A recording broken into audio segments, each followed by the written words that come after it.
How do you build a fighter so advanced that more than a decade after its production ended, its closest rivals are still struggling to match its operational maturity? How do you design an aircraft so dominant that even in limited numbers, it reshapes the strategic calculations of every potential adversary on Earth? The answer is the F-22 Raptor, a machine born in the final tense years of the Cold War, forged from America's industrial genius, technological audacity, and unwavering commitment to air superiority.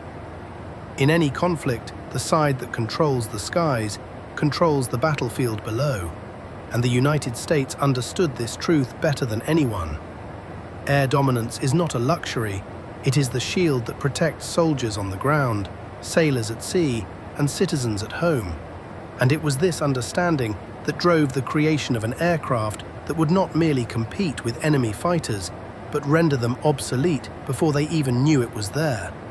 Combining stealth, supercruise, extreme maneuverability, and fully integrated avionics into a single, seamless warfighting system that represented not an incremental improvement, but an exponential leap in combat capability for the United States Air Force in the 21st century.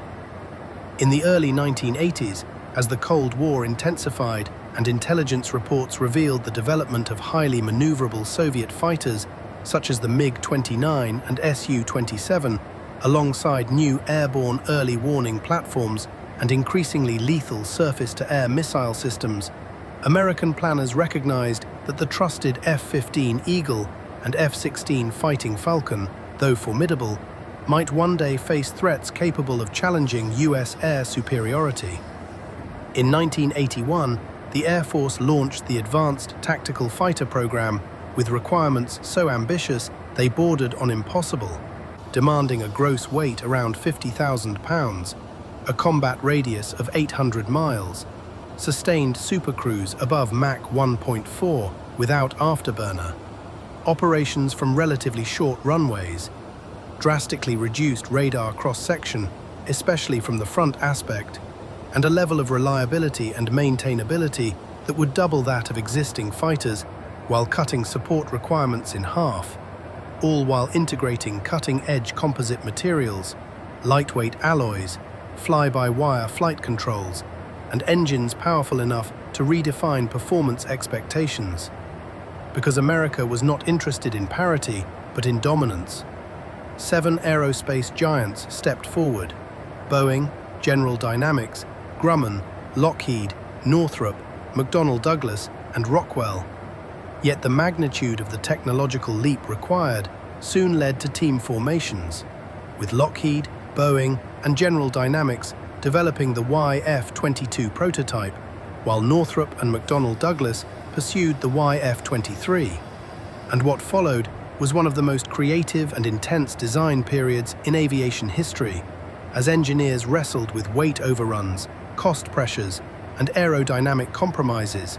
before boldly restarting major aspects of the configuration from scratch, experimenting within months with multiple wing shapes, inlet geometries, tail arrangements, and structural layouts, relying heavily on computer-aided design at a time when such digital integration was still revolutionary, ultimately converging on a diamond-shaped wing and canted twin tails that balanced stealth shaping with aerodynamic efficiency, internal fuel volume, structural integrity, and agility, proving that American innovation thrives under pressure, and that the willingness to rethink, redesign, and push beyond conventional limits is a defining national strength. When the prototypes flew in 1990, the competition was fierce, with the YF-23 demonstrating exceptional stealth characteristics, while the YF-22 showcased superior agility thanks in part to thrust vectoring nozzles that could deflect engine exhaust to enhance pitch authority in close combat. And after exhaustive evaluation, the Air Force selected the YF-22 in 1991, powered by Pratt & Whitney F119 engines, setting in motion a development and production process that would overcome technical setbacks, ranging from titanium casting challenges to software integration complexities and life support system refinements, ultimately delivering an operational aircraft in December 2005 that embodied a synergistic fusion of low observability, sensor fusion, and raw power. Equipped with a sophisticated sensor suite capable of detecting, tracking, and engaging threats long before being detected itself, the F-22 carries 6 AIM-120 AMRAAMs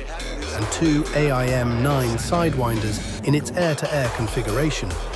while its internal bays can house 2 1,000-pound GBU-32 JDAMs for precision ground attack, all complemented by an M61 A2 20mm cannon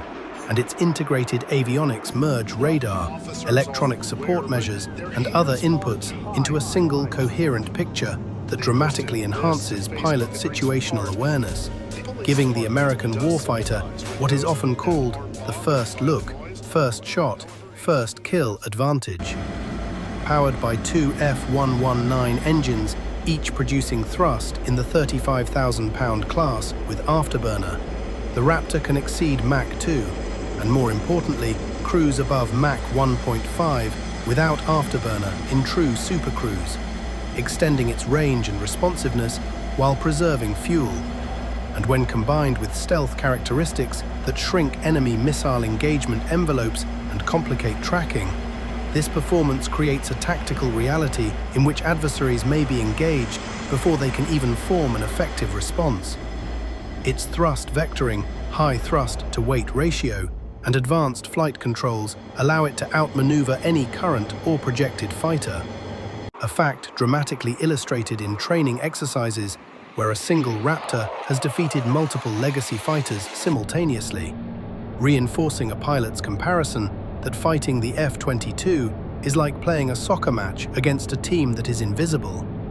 And though the fleet experienced serious challenges, including oxygen system issues that led to temporary grounding and intensive modifications,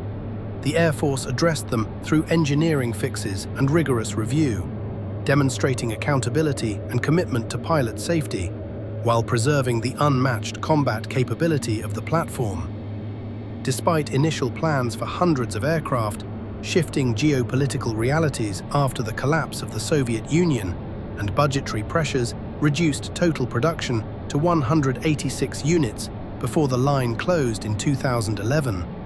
leaving the United States with a relatively small but extraordinarily potent force of Raptors that remain restricted from export to protect their sensitive technologies. And even years after production ended, the F-22 continues to symbolize American air dominance.